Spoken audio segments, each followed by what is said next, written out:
جیسا کہ آپ ہمارے مسلمان بھائیوں کو جو بھی نالج دیے، امید ہے وہ لوگوں کو بہت سے معلومات ہو چکے ہوں گے۔ اسی کے ساتھ ایک اور سوال عرض کرنا چاہوں گا، مطلب اپنے پوری ساری دنیا میں اعتکاف آخری شب میں اپن رہتے ہیں، مطلب اس کے بارے میں آپ کی کیا رائے ہے؟ بہت اچھا سوال تھا آپ کا، ماشاء اللہ۔ دیکھیے، اعتکاف کا مقصد کیا ہے؟ آدمی کتنا بھی شوقین ہو، عبادتوں میں باہر کی الجھنیں رہتی، اس کی نماز باہر کے کاموں میں کی نظر ہو جاتی، اس کا روزہ کہیں اور رہتا، روزے کا صحیح حق ادا نہیں ہوتا۔ تو اس واسطے آخر عشرے میں، یعنی آخر کے جو 10 دن رہتے 21 سے 30 تک، اس کے اندر نبی علیہ الصلوۃ والسلام نے ہر سال جب سے اس کا حکم ہوا آپ کی وفات تک اس کے اندر کبھی ناغہ نہیں کرا۔ سنت اعتکاف 10 دن کا آپ کی سنت تو ہمارے لیے ہے، لیکن نبی علیہ الصلوۃ والسلام جب سے حکم ملنے کے بعد آپ کی وفات تک پابندی سے اس کے اندر کبھی ناغہ نہیں ہوا۔ اور جس سال آپ کی وفات ہونے والی تھی اس سے پہلے آپ نے 20 دن کا اعتکاف کیا۔ اعتکاف کا مقصد کیا ہے؟ اللہ رب العزت نے کیونکہ رمضان المبارک کے اندر قرآن کو نازل فرمایا، اور خود قرآن میں اللہ نے فرمایا انا انزلناہ فی لیلۃ القدر، ہم نے قرآن مجید کو لیلۃ القدر میں نازل فرمایا۔ اب لیلۃ القدر کیا ہے؟ لیلۃ القدر خیر من الف شہر، اللہ نے آگے فرمایا کہ لیلۃ القدر 1000 راتوں سے بہتر رات ہے۔ وہ ایک رات میں عبادت کرنا 1000 راتوں میں عبادت کرنے سے افضل، وہ رات کی فضیلت ہے۔ اس رات میں اللہ نے قرآن کو نازل فرمایا۔ اب شب قدر کے بارے میں مغالطہ ہو گیا، اختلاف ہوا کہ بعض احباب شب قدر کی تاریخ کے اندر بہت سارے اقوال آ گئے، 21 کو ہے یا 23 کو ہے یا 24 کو ہے۔ یہ 21، 23، 25 کا یہ تعلق کیسا ہے؟ کیونکہ اللہ طاق ہے، طاق کہتے ہیں 1، 3، 5، 7، 9، 11، یہ طاق عدد کہتی ہے، یہ جو جو نہیں جڑتے۔ اور ایسے ہی ایک عدد ہوتا، ایک گنتی ہوتی جفت، 2، 4، 6، 8، 10، یہ ڈیوائڈ ہوتی ہے۔ تو وہ ڈیوائڈ نہیں ہونے والی چیز جو ہے وہ اللہ کو بہت پسند ہے۔ تو ان تاخراتوں کے اندر، اس کو تاخرات کہتے ہیں، ان تاخراتوں میں اللہ نے جو ہے نبی علیہ السلام نے امت کو حکم دیا کہ ان تاخراتوں کے اندر شب قدر کو تلاش کرو۔ اصل میں آقا علیہ الصلوۃ والسلام کو شب قدر کی تعین دی گئی تھی، یعنی شب قدر کس دن ہے ایگزیکٹلی بتا دیا گیا تھا، لیکن جب آپ حکم لے کے، یعنی وہ بات کو لے کے آ رہے تھے، تو 2 لوگ جھگڑا کر رہے تھے، جس کی وجہ سے آپ کا ذہن جو ہے اس کی طرف چلا گیا، ان کے جھگڑے کی طرف، تو اس کی وجہ سے آپ کے ذہن سے وہ بات کو ہٹا لیا گیا اللہ کی طرف سے۔ تو وہ چیز اب آقا علیہ الصلوۃ والسلام کے ذہن سے چلے گی تو امت کو بتائیں گے کون؟ تو اب نبی علیہ الصلوۃ والسلام نے فرمایا کہ آخر کی 10 راتوں میں، تاخراتوں کے اندر اس کو تلاش کرو۔ اب علماء کا مختلف اختلاف ہوا کہ 21 کو ہے یا 23 کو ہے۔ تاخرات 5 تاخراتیں رہتی، 5 جفت راتیں رہتی، 5 تاخراتیں رہتی۔ تو تاخرات میں حکم دیا گیا، تو اس لیے اعتکاف کرنے کا مقصد کیا ہے بولے تو بندہ جو ہے پورے آخر کی 10 راتیں مسجد میں خوب عبادت کرے تاکہ اس کو شب قدر مل جائے، اس کا ایک مقصد یہ بھی ہے۔ دوسرا مقصد یہ ہے کہ آدمی روزے کی حالت میں بھی ہو، چاہے عبادت میں بھی رہو، تو جتنا انہیں دنیاوی مشاغل میں مصروف رہیں گا، اس کی عبادت میں اس کو یکسوئی نہیں ملے گی۔ وہ یکسوئی حاصل کرنے کے واسطے مستقل اللہ کے دربار میں پڑ جانا ہے۔ تو وہ 10 دن تک آدمی اپنے آپ کو اللہ سے جوڑے رکھے گا، تو اس کی عید قابل ہوگی، قابل تعریف ہوگی، اسی کی عید ہوگی، جس کو شب قدر مل جائے، جس کو 10 دن ایسے مل جائے کہ وہی ہو اور اس کا رب ہو، تو وہ 10 راتیں، وہ 10 دن وہ اللہ کے نزدیک مقبول ہے۔ یہ سنت ہے۔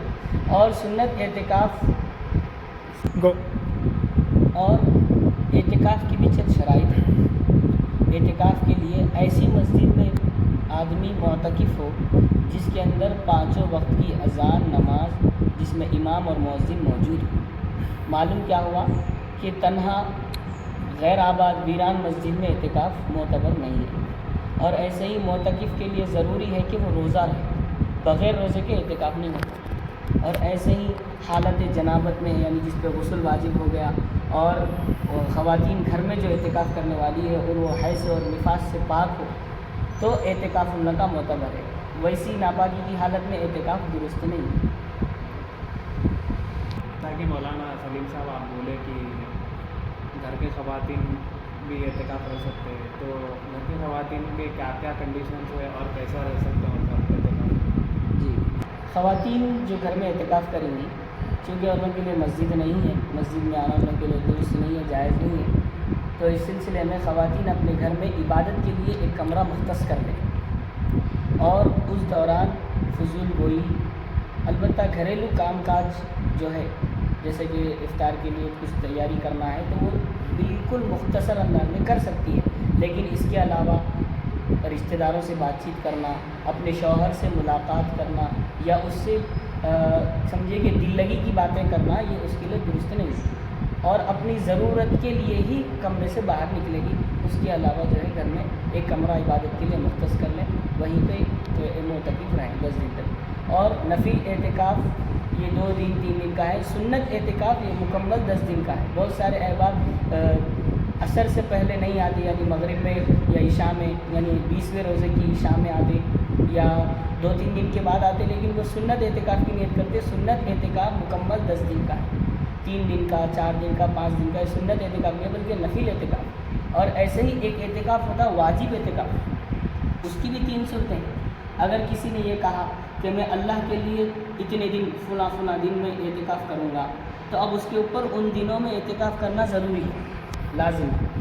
اور ایسے ہی کوئی شخص کہا کہ اگر میرا فلاں کام ہوا تو میں 3 دن کا اعتکاف کروں گا، تو اس کے اوپر بھی وہ کام ہونے کے بعد اعتکاف کرنا واجب ہے۔ اور ایسے ہی اعتکاف سنت اعتکاف شروع کر دیا تو اب اس کو مکمل کرنا اس کے اوپر واجب ہے، درمیان سے چھوڑا تو گناہ گار ہوگا۔ اب اعتکاف سے ہوتا کیا، اعتکاف کی فضیلت کیا ہے؟ حدیث میں بھی ہے کہ صحیح حدیث میں ہے کہ جو بندہ اعتکاف کرتا ہے تو اللہ رب العزت اس کو حج اور عمرے کا ثواب نصیب فرماتا ہے، اور اس سے بڑی فضیلت اعتکاف کی ہو ہی نہیں سکتی۔ اور دوسری فضیلت یہ ہے کہ بندے کو اس اعتکاف کے اندر آخر راتوں میں اللہ رب العزت کا قرب نصیب ہو جاتا اور اس کو لیلۃ القدر مل جاتی، اور جس بندے کو لیلۃ القدر مل جائے اس کے لیے اور کوئی بڑی بات نہیں ہے، اس کے لیے کوئی اور اعزاز کی بات ہی نہیں ہے، یہی سب سے بڑا اعزاز ہے۔ اور حضرت عائشہ صدیقہ رضی اللہ تعالیٰ عنہ فرماتی ہیں کہ آپ علیہ السلام سے آپ نے دریافت کیا کہ اللہ کے رسول اگر میں لیلۃ القدر کو پاؤں تو میں کیا دعا مانگوں؟ تو آقا علیہ السلام نے فرمایا، چھوٹی سی دعا ہے، آقا علیہ السلام نے فرمایا کہ اللہم انک عفو کریم تحب العفو فاعف عنا یا کریم، یعنی یہ دعا کثرت سے مانگا کرو۔ اللہم، اس کے اندر میں جو ہے یہ پلورل کا جملہ استعمال کیا ہوں، آقا علیہ السلام نے اللہم انک عفو کریم تحب العفو فاعف عنی کا جملہ ہے، وہ سنگولر کا ورڈ ہے لیکن میں اس کے اندر پلورل کا جملہ استعمال کر کے سب کو مخاطب کیا ہوں کہ ہمیں بھی چاہیے کہ ہم آخر کی طاقتوں میں کثرت سے نوافل کا اہتمام اور صلاۃ التسبیح اور قضائے عمری، یہ جو نمازیں ہیں اس کا بھی اہتمام کریں، اور ساتھ ہی ساتھ آقا علیہ السلام نے پرٹیکولرلی جو دعا بتائی ہے حضرت عائشہ رضی اللہ عنہا کو، اس دعا کا خوب اہتمام کریں۔ اے اللہ، آپ معاف کرنے کو پسند کرتے ہیں، لہذا آپ مجھے معاف فرما دیجیے، آپ، یہ دعا کا ترجمہ ہے۔ تو کثرت سے لیلۃ القدر ہو، چاہے ملو یا نہ ملو، کنفرم مل جائے گی۔ اگر کوئی شخص طاقتوں کا اہتمام کر لے یا آخر عشرے کا اعتکاف کر لے تو اس کو ضرور طاقت لیلۃ القدر مل جائے گی، اس کے اندر خود دعاؤں کا اہتمام کریں۔ ہمیں بھی چاہیے کہ ہم ہر سال، عموماً یہ مغالطہ ہو رہا ہے کہ بستی کے بڑے احباب اعتکاف کرنا، یہ ضروری نہیں ہے۔ ہاں، یہ بات ضروری ہے کہ سنت مؤکدہ علی الکفایہ ہے۔ اس کا مطلب کیا ہے؟ پوری بستی میں سے ایک شخص کا بھی اعتکاف کرنا ضروری ہے۔ اگر وہ ایک شخص بھی اعتکاف کر لے تو پوری بستی کی طرف سے ادا ہو جائے گا، لیکن اگر پوری ایسی آبادی ہے جس کے اندر ایک شخص بھی اعتکاف نہیں کر رہا تو پوری بستی والے گناہ گار ہوتے ہیں۔ اگر کوئی نہیں رہ رہا، مصروفیات ہے یا بستی میں کوئی ایسے حالات ہے کہ جس کی وجہ سے، تو کسی دوسرے شخص کو اس کا صبح شام کا خرچ دے کر اعتکاف رکھانا ضروری ہے۔ الحمدللہ مولانا سلیم صاحب ہمارے کو اور ہمارے آڈینس کو بہت سے معلومات چھوڑ چکے ہیں۔ ایک مختصر سی دعا کی گزارش کرتا ہوں۔